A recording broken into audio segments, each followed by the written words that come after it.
You clicked on this video, but right now you're probably also scrolling through your feed.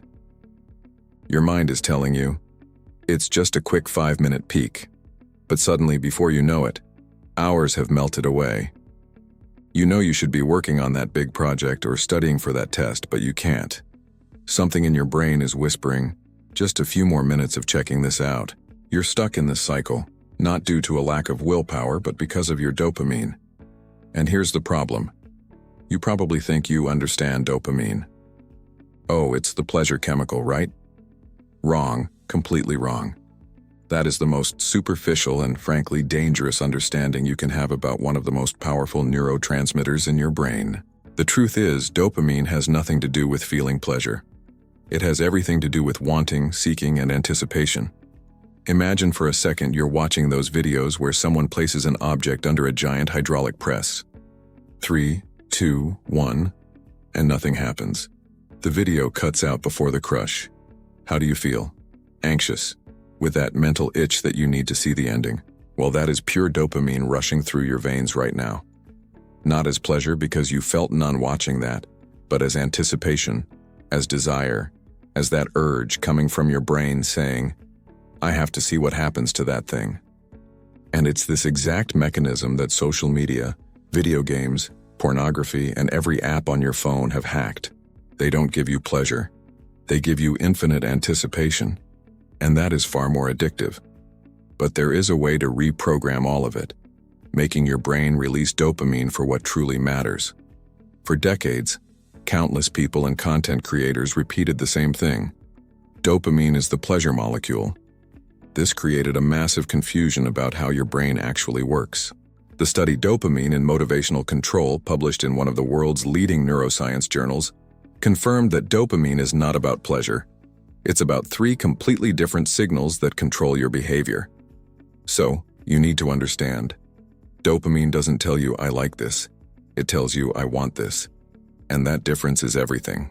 For example, you know that compulsive urge you feel to check your phone for the 1,000th time today? You didn't feel that because of a spike of pleasure. What you actually felt was your mind releasing an urgency to check, bombarding you with dopamine spikes that trigger the need, not the pleasure, to access your digital toy. Few people realize this, but your brain operates with a few completely distinct dopaminergic signals, and each one has a specific function.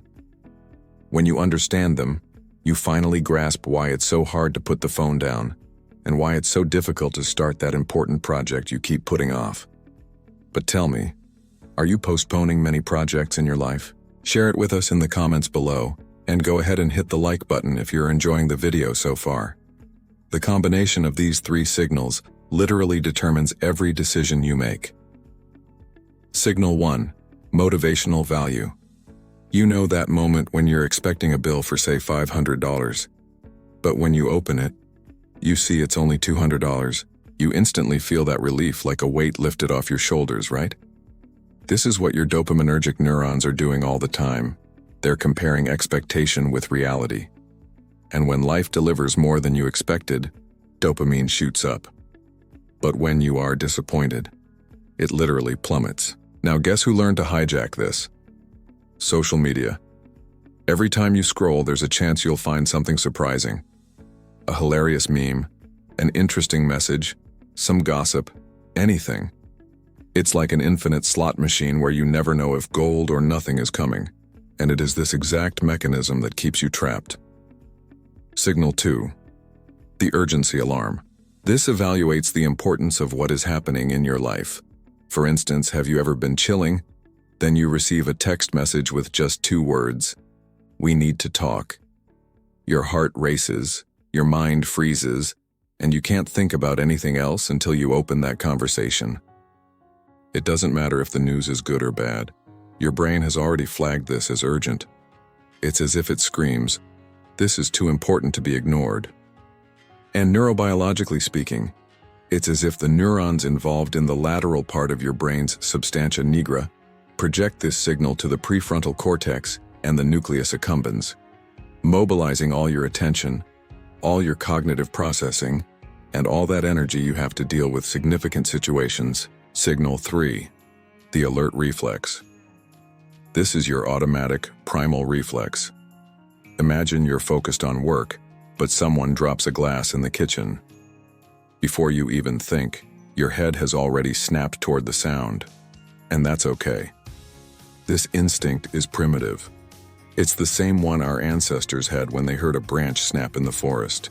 Today you do the same thing, especially when you look at your phone screen every time it lights up. Even if it's just a promo notification from a delivery app, you've been pulled out of your focus. And here is the central point of this whole story. You're not fighting against a silly distraction. You are fighting against 3 different forces within your own brain, all of them working together to tear you away from what truly matters. But wait, if these signals are so powerful, how do some people manage to control them? 90% of the time you get distracted because you are uncomfortable with an emotion, or you are looking to escape boredom, loneliness, fatigue, uncertainty, stress, or the fear of failure. For example, every time you pick up your phone for no reason, there is actually a reason. You are fleeing from something, and dopamine is just the escape mechanism your brain found to help you do it. And what does this mean? Simply that you can delete all your apps, lock your phone in a drawer, and install site blockers, and you will still fail, because the problem isn't the phone, it's the emotion you don't want to feel. Think about it. How many times have you done something else when you should have been working?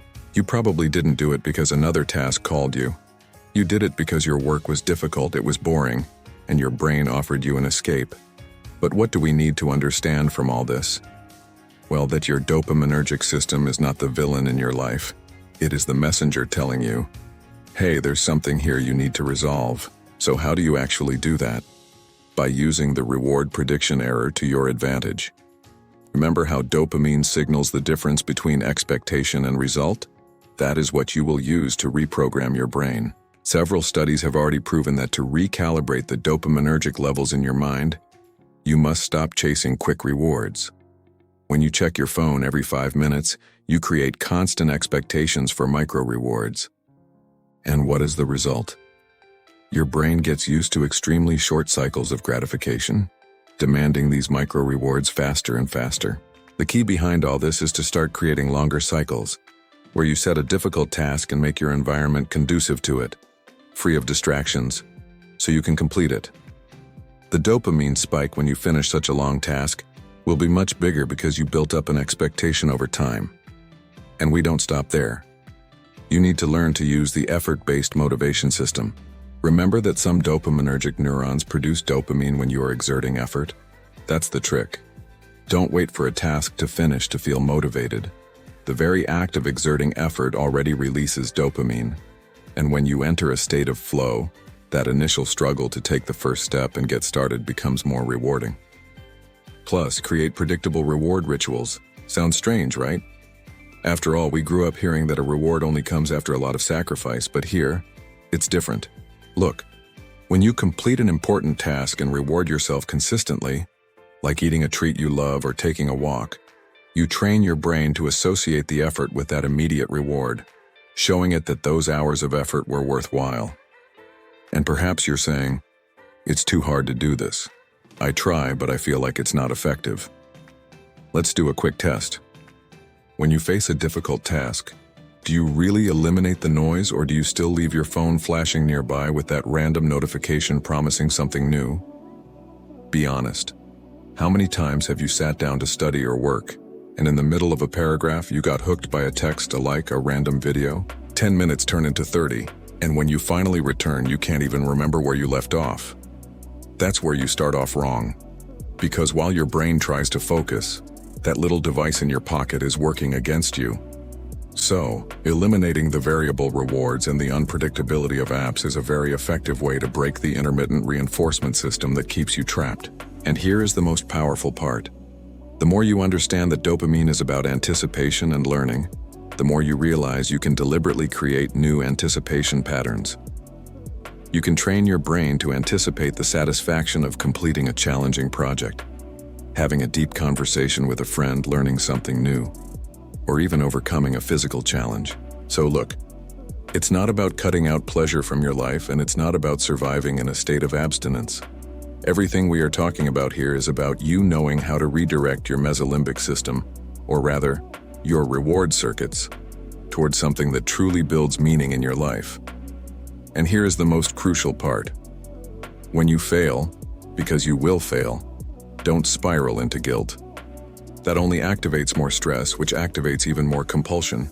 So, simply observe yourself, understand what's happening, and get back to it.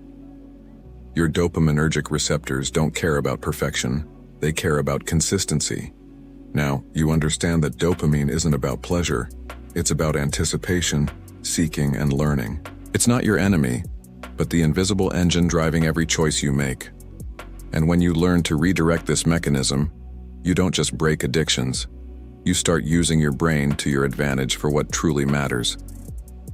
Well, if this video showed you how dopamine really works in your brain, comment below on which part made the most sense to you and how you plan to apply it in your daily life. Your experience can inspire others. And finally, drop a like and subscribe to the Lovecraftian Psychology channel to follow the next videos and share this with a friend. See you next time.